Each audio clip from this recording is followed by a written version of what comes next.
Friends പുതിയൊരു വീഡിയോയിലേക്ക് എല്ലാവർക്കും സ്വാഗതം.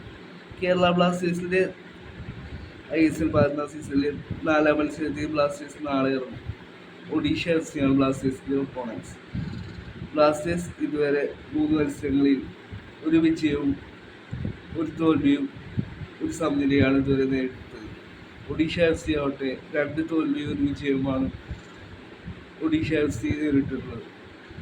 ബ്ലാസ്റ്റേഴ്സ് കഴിഞ്ഞ മത്സരം നോർത്ത് ഈസ്റ്റിനോട് 1-1 സമനിലയിൽ വരുമ്പോൾ ഒഡീഷ FC ജംഷഡ്പൂർ FC 2-1 വിജയിച്ചുകൊണ്ടാണ് വരുന്നത്.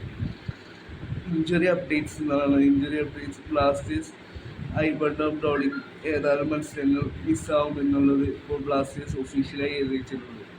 ഒഡീഷ FC-യുടെ അലക്സാണ്ടർ ഡിഫൻഡർ അടുത്ത മത്സരം കളിക്കില്ല. പിന്നെ Blasters coach pre match press കോൺഫറൻസിൽ പറഞ്ഞിട്ടുള്ളത് ഞങ്ങൾ ഞങ്ങളുടെ കളി കളിക്കുമെന്നുള്ളതാണ്. ഒപ്പോണൻസ് ആയ ഒഡീഷ FC വളരെ സ്ട്രോങ് ആയ ടീമാണ്, പക്ഷെ ഞങ്ങളുടെ അവരും ഗെയിം കളിക്കുമെന്നാണ് നമ്മളുടെ കോച്ച് പറഞ്ഞിട്ടുള്ളത്. ഞങ്ങൾക്ക് കഴിഞ്ഞ കളി സമനില കിട്ടിയത് ഞങ്ങൾ വളരെയധികം സ്ട്രോങ് ആയി ഞങ്ങൾ മാറിയിട്ടുണ്ട് എന്നാണ് കോച്ച് പറയുന്നത്. ഞങ്ങൾക്ക് വിജയ ഗോൾ നേടാനായി സാധിച്ചില്ല കഴിഞ്ഞ കളിയിൽ. ഇനിയുള്ള കളികളിൽ ഞങ്ങൾ കൂടുതൽ ഗോളുകൾ സ്കോർ ചെയ്യാനായി ശ്രമിക്കുമെന്നും കോച്ച് പറയുന്നു. നമുക്കറിയാം ഒഡീഷ FC എന്നാണ് ISL ടീമുകളിൽ ഏറ്റവും സ്ട്രോങ് ആയിട്ടുള്ള ടീമാണ്. അവരുടെ സെറ്റ് പീസുകളാണ് വളരെയധികം ഡേറ്റർ ഉണ്ടാക്കുന്ന. സെറ്റ് പീസുകളിൽ നിന്ന് ഗോളടിക്കാൻ വളരെയധികം കഴിവുള്ള ഒരു ടീമാണ് അവർ. നമുക്കറിയാം മൊർത്തനഫോൾ എന്ന് പറയുന്ന അവരുടെ ഡിഫൻഡറാണ് അവരുടെ സെറ്റ് പീസസ് ഗോളാക്കാനുള്ള ഏറ്റവും വലിയ കഴിവുള്ള പ്ലെയർ.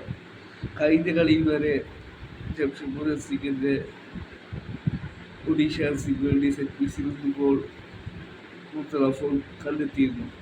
അതുകൊണ്ട് തന്നെ നമ്മളുടെ സെറ്റ് പീസസ് ഒഡീഷക്കെതിരെ വരുമ്പോൾ ഒഡീഷയുടെ സെറ്റ് പീസസ് കൂടുതൽ മാർക്ക് ചെയ്തിട്ട് വേണം നമ്മൾ കളിക്കുവാൻ. ഒഡീഷ FC-ക്ക് സെറ്റ് പീസസിൽ നിന്ന് ഗോളുകൾ സ്കോർ ചെയ്യാൻ പ്രത്യേക കഴിവുണ്ട്.